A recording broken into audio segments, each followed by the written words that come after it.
Hello everyone. So I'm here at the top of the mountain. So yeah, it's been 3 months ago since I've started jogging. Yeah. And this is how it looks like, guys. So it's very wide and there is no other, there's no other mountains here. And the other mango trees in here, it's very plain guys. For almost 3 months I've been here. So look at the place, everyone. Yeah, it's very quiet and peace.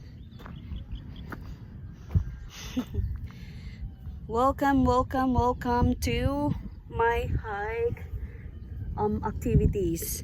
This is for 2 days, guys.